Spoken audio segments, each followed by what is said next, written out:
नमस्कार, मैं काजल मिश्रा। स्वागत है आपका एनएल लाइव। नजर डालते हैं हरियाणा की मुख्य खबरों पर।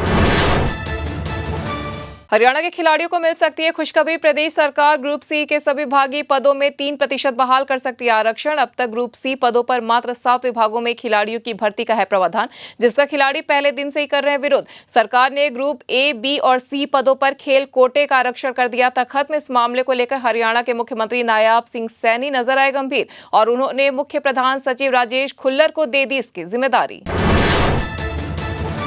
13 नवंबर से शुरू हो रहा है हरियाणा विधानसभा का सत्र। राज्यपाल अपने अभिभाषण में सरकार का पेश करेंगे रोड मैप। बजट सत्र में दोबारा राज्यपाल का होगा अभिभाषण। विपक्ष धान खरीद और डीएपी के मुद्दे पर सरकार को घेरने की है तैयारी में। पहली बार चुनकर आए 40 विधायक अपने हलके की रखेंगे बात। सरकार विधायकों के सुझावों पर करेगी अमल। करनाल जिले की असंध विधानसभा से कांग्रेस के पूर्व विधायक शमशेर सिंह गोगी ने कांग्रेस के प्रदेश प्रभारी दीपक बाबरिया को बताया बीजेपी का एजेंट। शमशेर सिंह गोगी ने विधानसभा चुनाव में कांग्रेस को मिली हार का दीपक बाबरिया को ही ठहराया जिम्मेदार। शमशेर सिंह गोगी ने दिया बयान कि हरियाणा में चुनाव के दौरान कांग्रेस का नहीं था कोई प्रभारी। कांग्रेस ने बाबरिया को बताया हुआ था प्रभारी, लेकिन मेरे हिसाब से वह था बीजेपी का एजेंट। सोनीपत के गोहाना इलाके में पिछले 3 दिनों से पुलिस और किसान है आमने सामने। किसान अपने खेतों में बिछाई जा रही इंडियन ऑयल कॉर्पोरेशन की तेल पाइपलाइन का कर रहे हैं विरोध। तेल कंपनी से अपनी जमीन के लिए ज्यादा मुआवजे की मांग कर रहे किसान। अब किसानों को जबरन हटाकर पाइपलाइन बिछाने का चल रहा है काम।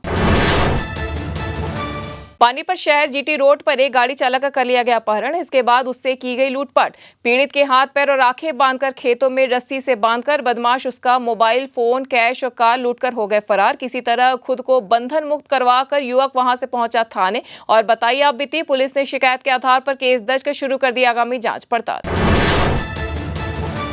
हरियाणा में सभी राशन डिपो पर लगाए जाएंगे सीसीटीवी कैमरे। इससे डिपो पर होने वाली चोरी और राशन न मिलने वाली शिकायतें पर काफी हद तक आएगी कमी। इन सीसीटीवी कैमरे को किया जाएगा सेंट्रलाइज्ड। राज्य मंत्री राजेश नागर ने राशन डिपो पर खाद्य सामग्री के समय पर वितरण करने के लिए दिए निर्देश। राज्य मंत्री राजेश नागर ने कहा कि पूरे महीने समय पर खुलेगा राशन की दुकानें। अगर किसी की आती है शिकायत और राशन डिपो की कोई नहीं खोल रहा है तो उसका लाइसेंस किया जाएगा रद्द।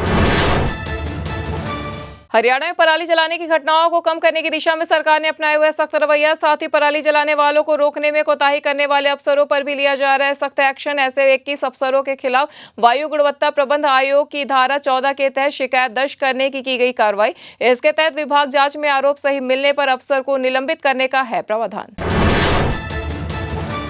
अमेरिका में आयोजित अंडर 19 विश्व बॉक्सिंग चैंपियनशिप में हरियाणा स्थित अकेडमी के खिलाड़ियों ने किया शानदार प्रदर्शन। इस प्रतियोगिता में भारतीय खिलाड़ियों ने जीते 2 गोल्ड, 5 सिल्वर और 3 ब्रॉन्ज मेडल। प्रतियोगिता के बाद जब खिलाड़ी लौटे देश तो किया गया उनका स्वागत। स्वर्ण पदक जीतने वाली दोनों खिलाड़ियों वंशिका गोस्वामी और पार्थिव ग्रेवाल का कहना है कि उनका लक्ष्य ओलंपिक में है मेडल जीतना। इसके लिए वे कर रही है कड़ा अभ्यास। हरियाणा में ठंड की हो चुकी है शुरुआत। रात और दिन के तापमान में लगातार हो रही है गिरावट। 24 घंटे में पारे में सामान्य से 0.3 डिग्री की दर्ज की गई है गिरावट। प्रदेश के 3 जिले रोहतक, सिरसा और करनाल के दिन सबसे ठंडे किए गए रिकॉर्ड। यहां का अधिकतम तापमान 30 डिग्री से पहुंच गया है नीचे। वहीं हिसार और सोनीपत में सबसे ठंडी रातें की गई है दर्ज। 14 डिग्री सेल्सियस पर आ गया है यहाँ का न्यूनतम तापमान। भिवानी में विशेष रूप से उत्साह और आस्था से भरा हुआ 4 दिवसीय छठ महापर्व का तीसरा दिन। इस अवसर पर तोशाम रोड स्थित जूही नगर के पास सजी धजी दुल्हन की तरह तैयार किया गया छठ घाट। इस पवित्र घाट पर हजारों प्रवासी परिवार हुए एकत्रित और डूबते सूर्य को अर्पित किया अर्घ्य। कारीगरों ने घाट को सजाने का सुबह से ही शुरू कर दिया था काम। इस महाव्रत के लिए परिवारों द्वारा की गई है खास तैयारी। तो ये थी हरियाणा की अब तक की मुख्य खबरें। ऐसी तमाम खबरों से जुड़े रहने के लिए देखते रहिए एनएल लाइव।